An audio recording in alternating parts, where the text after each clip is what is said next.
Assalamualaikum warahmatullahi wabarakatuh.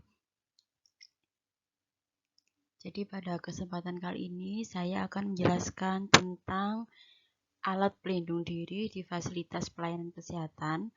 Jadi penggunaannya bagaimana? Jadi PowerPoint ini ditujukan untuk para mahasiswa di program studi D3 Teknologi Laboratorium Medis. Nah, pokok bahasan pada presentasi kali ini ada 7 ya. Pengertian APD, jadi apa itu alat pelindung diri, tujuan penggunaan, seleksi penggunaan, jenis-jenis APD, urutan penggunaan, urutan melepas, dan pemilahan penggunaan APD. Jadi tujuan pada sesi kali ini adalah tujuannya untuk memahami pengertian dan tujuan penggunaan APD, mengetahui jenis-jenis APD, memahami urutan penggunaan dan pelepasan APD, memahami penggunaan APD sesuai jenis pajanan. Jadi yang pertama, alat pelindung diri ini apa sih? Alat pelindung diri atau yang sering kita sebut dengan APD adalah pakaian khusus atau peralatan yang dipakai petugas, bisa petugas medis, petugas lab, untuk memproteksi diri dari bahaya fisik, kimia, maupun biologis atau bahan infeksius. Di sini, di bawah ini bisa dilihat, ini ada beberapa macam. Ini ada macam-macamnya ya. Setelah ini akan saya jelaskan jenis-jenisnya. Jadi tujuan penggunaan APD ini apa? Tujuan utama untuk perlindungan diri.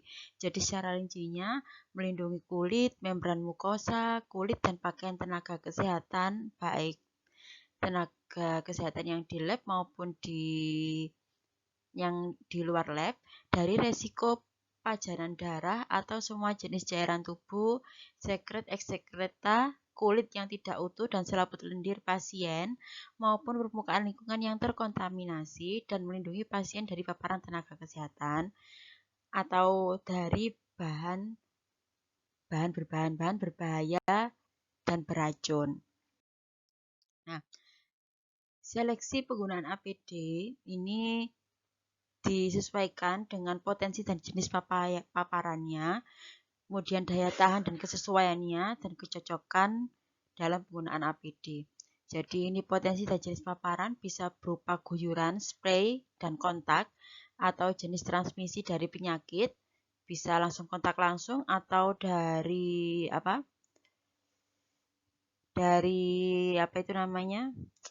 spray dari paparan cairan ya.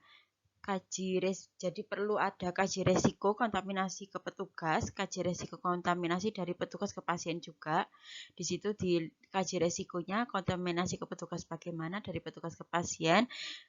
Setelah melalui kaji resiko ini ditentukan penggunaan APD yang pas itu apa penggunaan APD yang diperlukan. Itu daya tahan dan kesesuaian serta.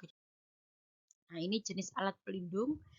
Yang pertama, ini yang paling dasar ya. Paling dasar ini gloves, sarung tangan. Jadi saat kita bekerja di lab maupun bekerja di rumah sakit, itu harus menggunakan sarung tangan. Ini untuk memproteksi tangan. Kemudian menggunakan apron, atau biasanya kalau di lab kita menggunakan jas lab, itu lebih safety lagi daripada menggunakan apron. Ini gunanya untuk proteksi kulit dan pakaian yang pakaian keseharian kita ya. Ini. Kemudian respirator, ini proteksi saluran nafas dari agen peninfeksi yang infeksinya lewat udara. Jadi kalau masa pandemi ini misalkan seperti COVID atau flu, nah, itu infeksinya melalui udara. Ini jadi perlu menggunakan respirator. Goggles, kacamata, ini untuk proteksi mata. Kalau kita biasanya dengan bahan yang mudah meledak, nah perlu menggunakan proteksi mata untuk menghindari kalau ada ledakan, ada pecahan yang masuk ke mata. Selain itu, saat kita bekerja dengan virus, nah itu juga perlu menggunakan goggles atau kacamata.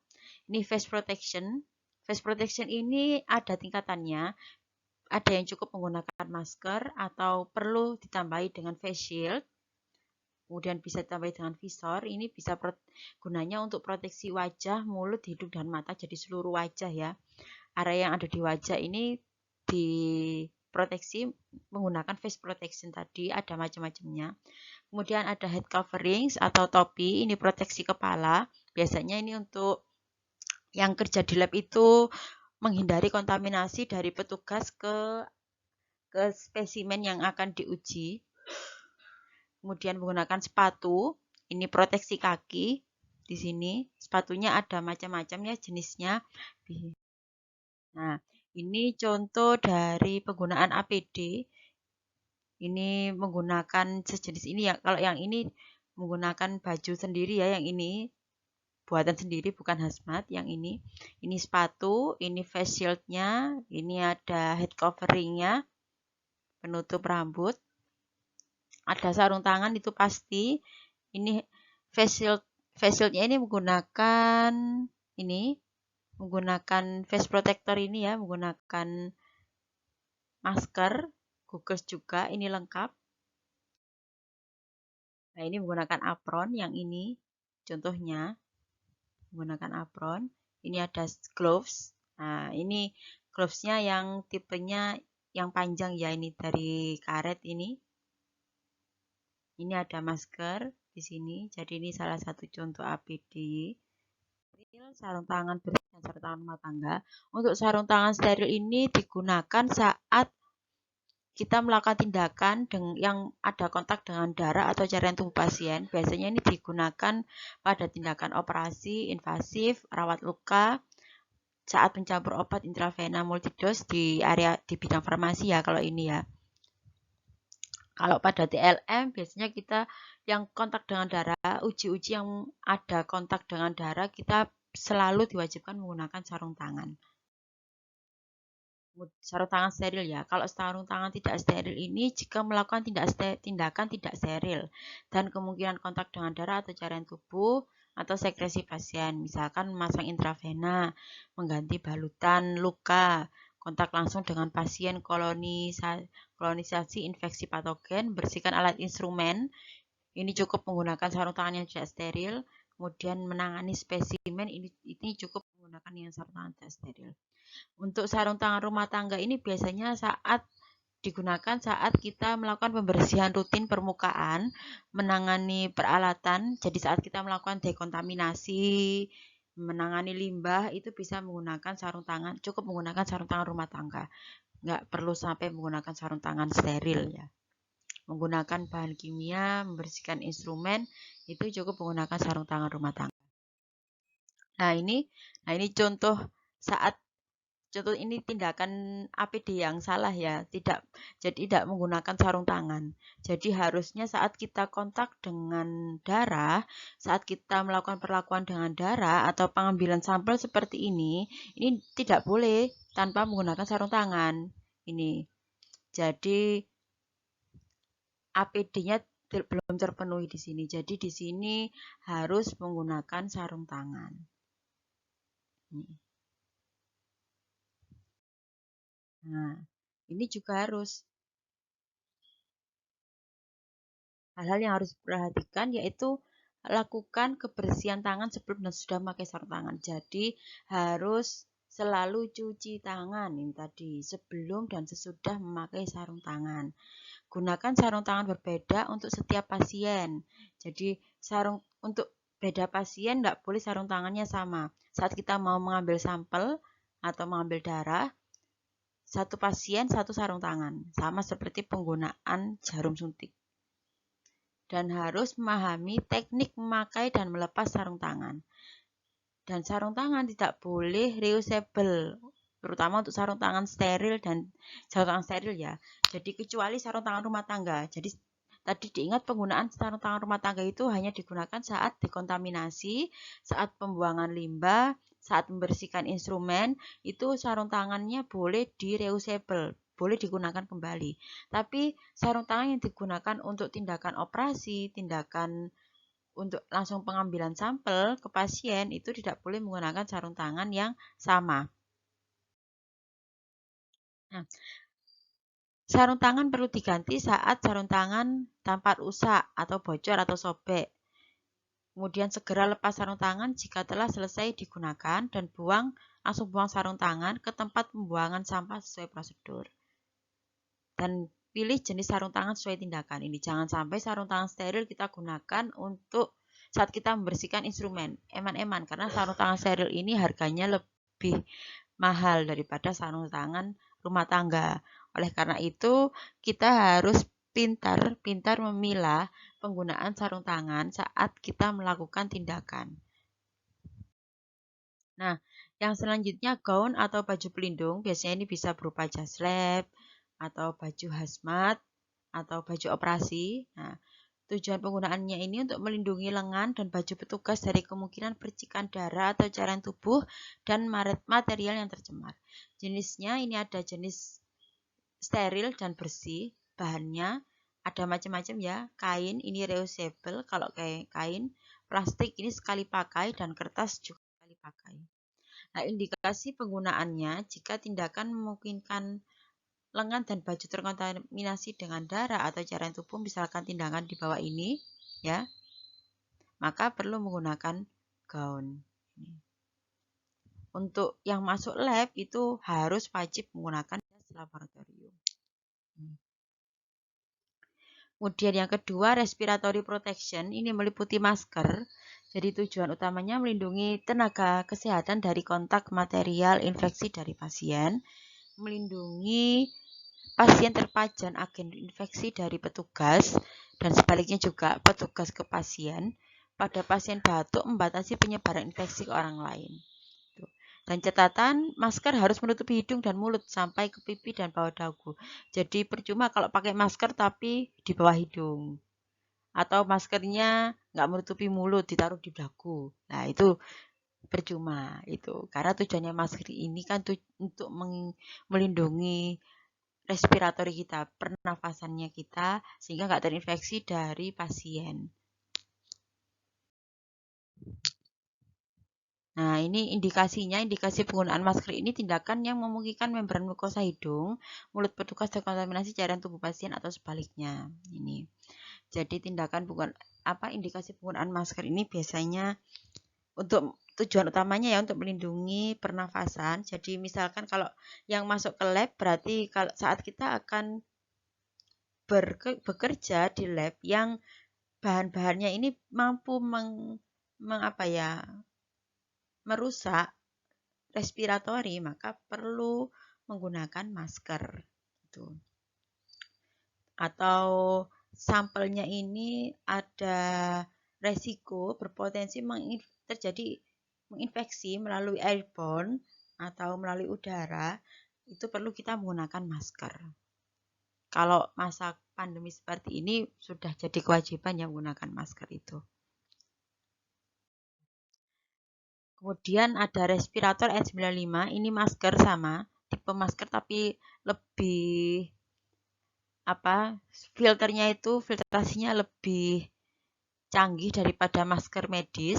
Untuk respirator N95 ini melindungi saluran pernafasan untuk mencegah transmisi agen infeksi udara. Biasanya digunakan untuk untuk menghadapi tindakan saat yang dapat menghasilkan aerosol pada pasien dengan transmisi airborne. Contohnya pasien flu burung ini. Atau bronkoskopi.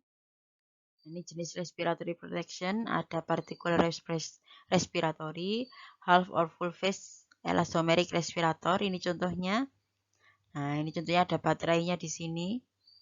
Untuk aktifkan ini blower to provide HEPA filtered breathing air. Ini ada filtrasi HEPA-nya. Ini lebih canggih lagi. Biasanya ini untuk kerja di lab virologi di sini yang langsung berhadapan dengan virus. Nah, ini contoh penggunaan masker di sini. Ini untuk kalau yang masker tali harus ditali dulu yang atas baru yang bawah. Kalau sekarang kan ada masker medis yang langsung ya. Langsung dikaitkan ke telinga, langsung cukup dikaitkan ke telinga atau bisa langsung yang masker hijab itu langsung gabung ya di bawah, di belakang kepala ini. Dan perlu dipastikan setelah kita memasang masker harus dipastikan di sini masker benar-benar menutupi hidung dan mulut di sini.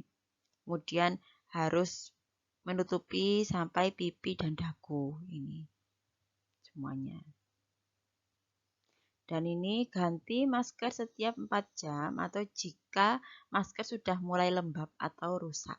Jadi saat kalian sudah merasa saat menggunakan masker ini, masker di dalam masker sudah terasa, maskernya sudah terasa lembab, nah itu berarti perlu ganti masker yang baru. Nah ini contohnya masker yang ini, Style Cup. Ini contoh biasanya masker N95 juga seperti ini. Nah ini.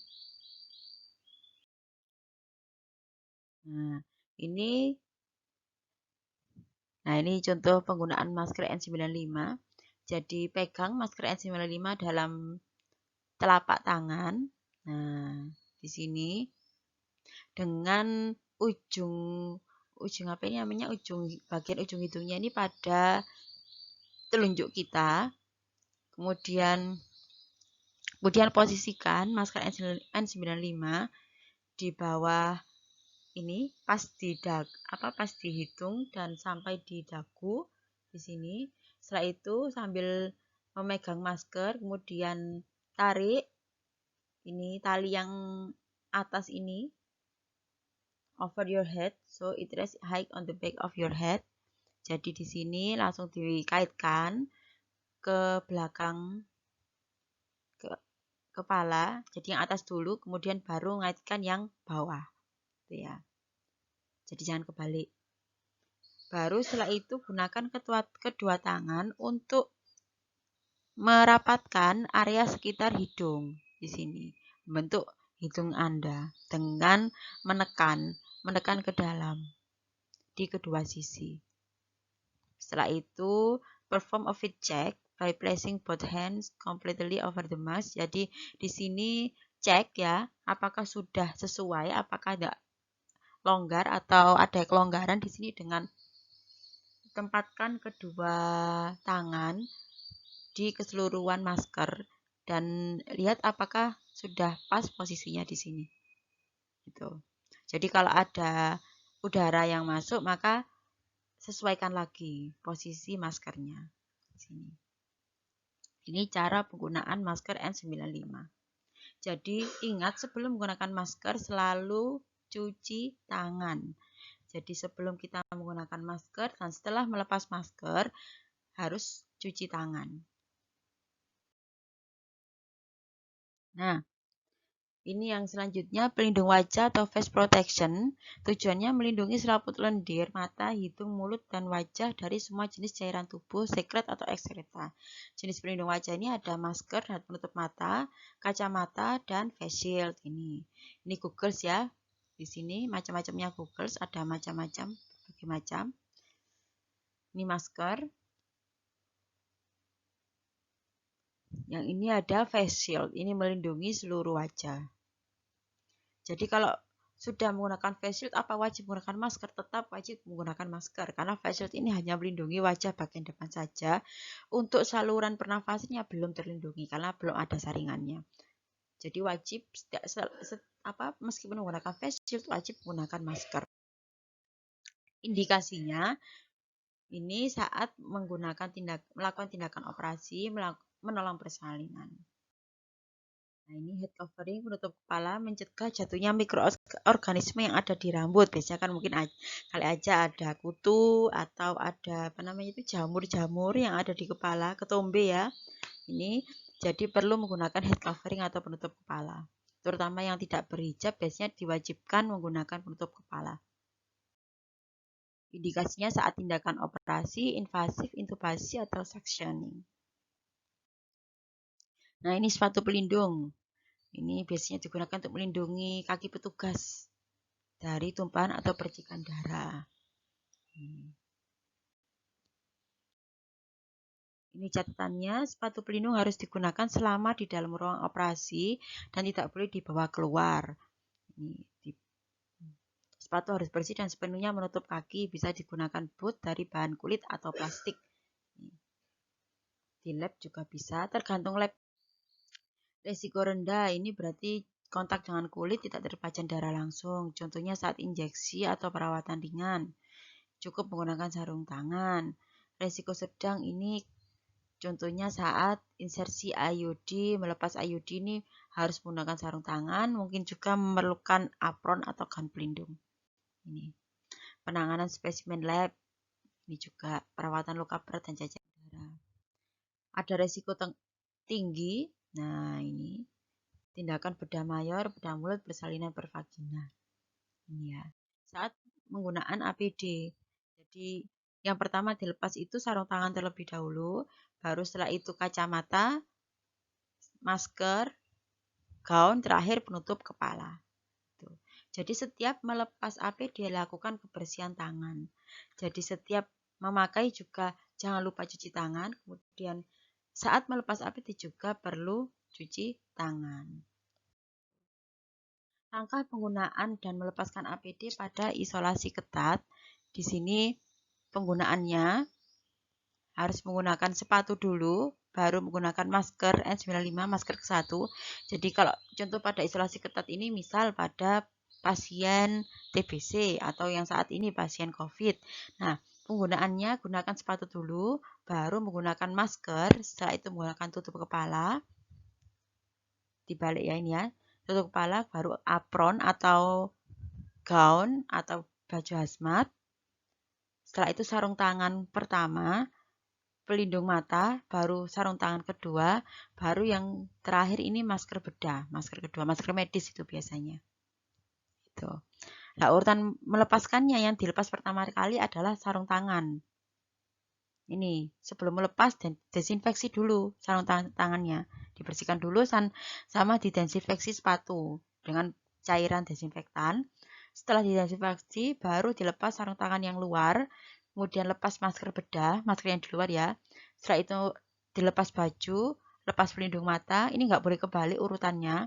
Lepas penutup kepala, dilepas masker, lepas sarung tangan, dan terakhir sepatu dilepas. Jadi sebelum melepas harus melakukan desinfeksi sarung tangan dan sepatu.